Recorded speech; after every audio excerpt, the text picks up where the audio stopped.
So everybody's talking about Collingwood at the moment. They are the biggest club in the land. They've won 6 in a row under Craig McRae, and it looked like the Gold Coast Suns were going to win this game last night. Isaac Rankin just pulled out an unbelievable goal, then went back and did the easy one like this, and all of a sudden you thought with time to go they'll win this game, but then the Pies stood up. Brody Myercheck, as he's done all year, stood up for his football club, and then they get the ball in front and centre, and Hoskin Elliott barges through tackle and kicks the left foot up, and the Pies get up for another inspirational win there, 6 in a row. So, Murph, they've won 6 in a row, as Brownie just touched on, but you look, and jubilation. Dacos, we'll talk about him shortly.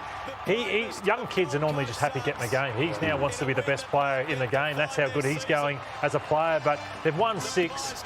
Can they make it 10 in a row and not just make the 8, but make the top 4 now? Well, they can, and Nick Dacos, he's just impressed all of us, hasn't he, with the way in which he's come into the AFL system and played the way in which he has. But yeah, they've won their last 6, and they've rode home to the finals over the next 4 weeks, and they've got 3 of those at the MCG. So you look at North Melbourne next week, which you think you'd tick that off, Adelaide over there, and then you have Essendon and Port Adelaide. It's a pretty good run over the next 4 weeks and a chance to go 10 straight. That gives them 14 wins, obviously, with a couple of games to go. So that particularly makes them top 4. Can they win the premiership from there if they do make top 4 with what they have?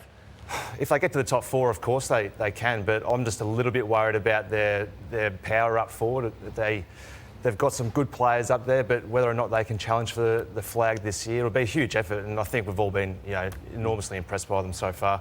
Yeah, nervous moments this morning. The hyperextension of Darcy Moore's knee, which happened late in the game, and prior to that, this is Connor Butterick going down for the Suns there, which required him to be taken from the ground, and then this incident with both Darcy Moore and also Ben Ainsworth, who was also injured in the passage. Now, Collingwood this morning has said that they're still in Queensland, obviously, and are yet to have the scans that Darcy Moore requires. It is a hyperextension at this stage. Craig McRae, the coach of the Collingwood Footy Club, referred to that, and that's the holding pattern on this injury at the moment.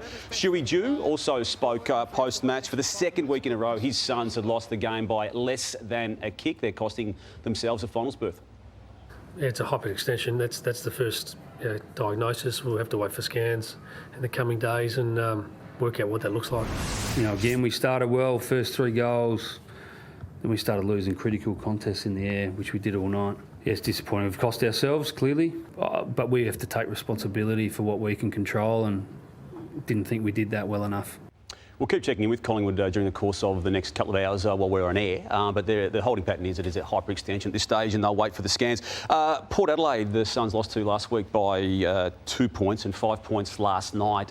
It's probably going to cost them a finals berth. You would think so now, yeah, Lordo, and it's a shame, really. I mean, are we too easy on Gold Coast when they're in winning positions? They're 14 points up against a team that finished around them last year on the ladder. They're playing at home. They've just got to win those games of footy. Yeah, I'm not as hard on. I just love the way they're playing from where they've come from, and I think this time another pre-season to Rowell and Anderson and Rankin and these guys. Lukosius wasn't even playing. Have we been saying that for too long? But every year do we say that? That's different. They're playing different footy. They're in absolutely every game. So I just love the way they're playing, and obviously where are they at wins-wise? They're at 7 wins. They should win 10, 11 plus. So I like them. Just on Darcy Moore, they had no Jeremy Howe. He'll come back.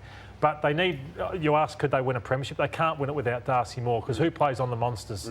Jordan Roughedge retired as well. No Brody Grundy. It'd all get a bit too much, I would have thought. I tell you what, everybody thought Collingwood might be bottom 4 at the start of the year. Craig McRae's been outstanding. They won 6 in a row. Surely, if you're going to have a volcano this early in the program, it could not be about Collingwood. It has to be about Gold Coast. No, it could be about Collingwood, because you ask Marc Murphy whether Collingwood can win the flag. Well, they can't if they get a performance out of Jordan De Goey as what they got last night. It was one of the worst games of his career, and I think he will be quickly finding out that there are no shortcuts in this game. I mean, you just cannot shortcut yourself through a pre-season. You can't be going overseas. You can't be missing a week of training.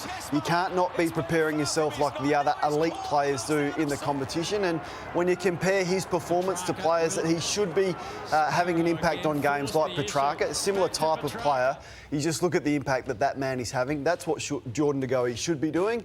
There's no shortcuts. And hopefully he's starting to wake up to that fact, because last night he almost cost them that win, and he's lucky that he's waking up on the winning side, because if they had lost that, a fair amount of blame would have been levelled at Jordan last night. To your point, Kane, 8 seasons into his career now, I mean, if you're asking, and you have been posing this question regularly, if you're 8 seasons in and you still don't have the answers to that yourself, you're probably never going to get them. Probably not, and that's probably been my thought for the most part of the year. But you put yourself your hand up to play like you did last night in the big game. Would you play him really next week important. against North? Yeah, I think you have to now. I think you have to play him, and he's got the talent. You know, we saw what Jake Stringer did, and we'll get to that shortly. But he's got to find a way to impact games, and he's got to get himself and his training standards to a level where he can impact games like the other best and most powerful players are doing. Can I ask you, if you were ranking him at Collingwood, say, for example, with what contract number? Like, where would you rank him? Like, you'd have him behind Moore, Grundy, say even like Nick Dacos, for example, like Josh Dacos. Like, where would you put Jordan? Like, would you be 10th?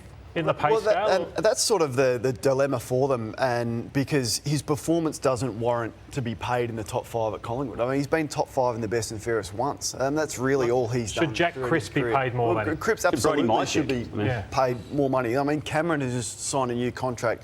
What he's delivering versus what Jordan De Goey is delivering is much more influential on the contest. So, yeah, I think he probably leaves at the end of the year. That's the gut feel that you get, but you certainly wouldn't be overpaying Jordan. What do De you Goey. think, Merv? Yeah, I think if he stays, you've got to highly incentivise, whether or not you're finishing top 3, top 5 in the best and fairest, because for someone of his talent to only have been a top 5 finish in the BNF over 8 years is it's almost an indictment really on the sort of talent that he's got. But his first half of the year was quite strong. So he's had a poor, obviously, 3 weeks off field, and then obviously over the weekend last night he would like to have that game again, but. Yeah, you think he's probably going to leave. Well, I don't know. I just hope he doesn't blame anyone else for that. I mean, that performance last night is not on anyone else. That's on him. Dropping chest marks inside 50 at pivotal moments. He's the only one to blame there.